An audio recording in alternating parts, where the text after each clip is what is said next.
David and Emily thought their home renovation would be a simple project until they discovered a hidden door in their old wine cellar. What started as a routine weekend soon spiraled into a terrifying mystery.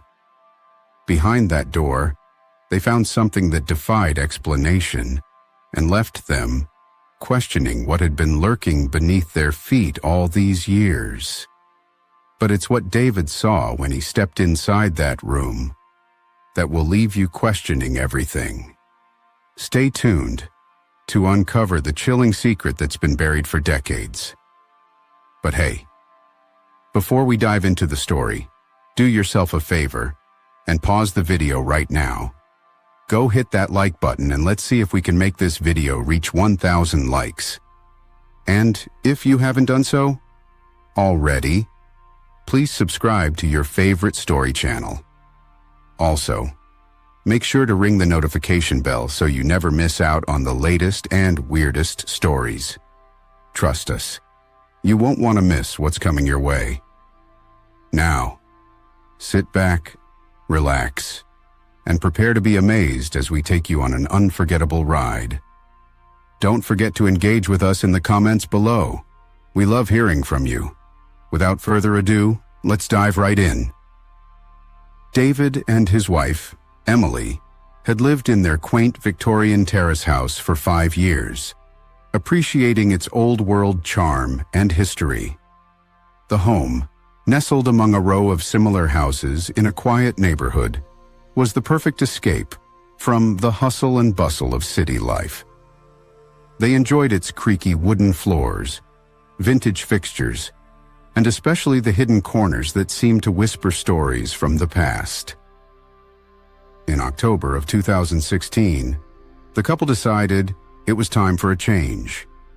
Their lives had become more structured, and with a newfound dedication to health, they planned to transform the rarely used wine cellar into a home gym.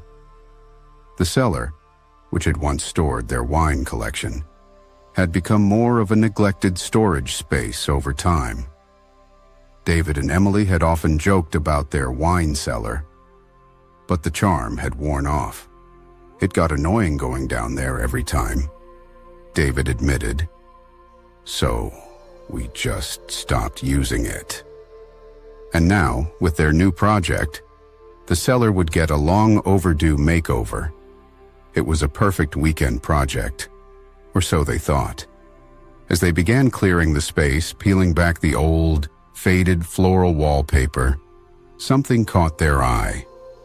A seam in the wall didn't seem quite right. Upon closer inspection, David discovered a door hidden in the wall, seamlessly integrated as if meant to stay concealed. "Em, come look at this," David called, his voice filled with curiosity and a hint of excitement. Emily joined him, and the two exchanged puzzled glances. The door looked like it hadn't been touched in decades. "I bet it leads to the neighbor's cellar," David suggested. Their Victorian houses were tightly packed, and it wasn't uncommon for shared spaces to exist between the walls.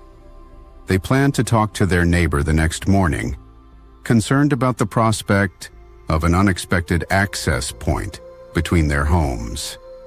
But before they could head next door, curiosity got the better of them. Emily decided to peer through the small hole where the door handle had been removed. It was dark on the other side, and she couldn't see much. "It's too dark," she muttered, and pulled out her phone to use the flashlight. David watched as Emily looked through the hole, her face suddenly going still. "What is it?" he asked, sensing her discomfort. "It doesn't go to the neighbors," she whispered, stepping back from the door, her eyes wide with surprise. "There's a set of stone steps leading down." David frowned, intrigued but wary. They had no idea what could be down there. "Let's talk to the neighbor first," Emily suggested, but David couldn't resist the urge to explore. When Emily stepped out to grab something from next door, he decided to venture down alone. Torch in hand, David opened the hidden door, revealing the ancient stone steps. The air felt cooler, heavier. He descended cautiously, shining the light ahead as he reached the bottom. There, another door stood, much older and more worn than the first. He pushed it open, revealing a small concrete room. The space was barren, with no visible exits and no immediate signs of anything unusual, until his light landed on something that made his heart pound in his chest. Standing at the far end of the room was a figure. Dressed in a black suit and wearing a black-rimmed hat, the man's back was turned to David, motionless, staring at the wall. David froze, his mind racing. "Who are you, Itzi?" He wanted to shout, but the words wouldn't come out. His body went rigid, and all he could do was stare at the figure, hoping he was imagining things. Suddenly, the figure moved, not in a way David had ever seen before. Unnatural, mechanical. The man's foot slammed onto the floor with a heavy thud as he began moving backward toward David without turning around. The sound jolted David from his paralysis. He stumbled back, nearly tripping over the steps. His heart racing, he dashed up the stairs, shutting the door behind him and bracing it with his arm, trying to process what had just happened. In the silence, he heard something below, a dragging sound, like a heavy body being pulled across the floor. Then, a low hissing noise began to fill the cellar, growing louder by the second. Terrified, David sprinted out of the cellar, calling for Emily. By the time he found her, she was at the neighbor's door, casually chatting. David pulled her aside, his face pale and eyes wide with fear. "We need to call the police," he said urgently, struggling to catch his breath. Emily didn't ask questions. The look on her husband's face told her enough. She dialed the authorities, and the two of them, along with their neighbor, stood outside their house, staring at the darkened windows. As they waited for the police to arrive, David noticed the lights flickering inside their home. First, one light, then another, until all the lights went out, plunging the house into complete darkness. He gripped Emily's hand tightly, both of them watching, holding their breath, unsure of what they had just encountered.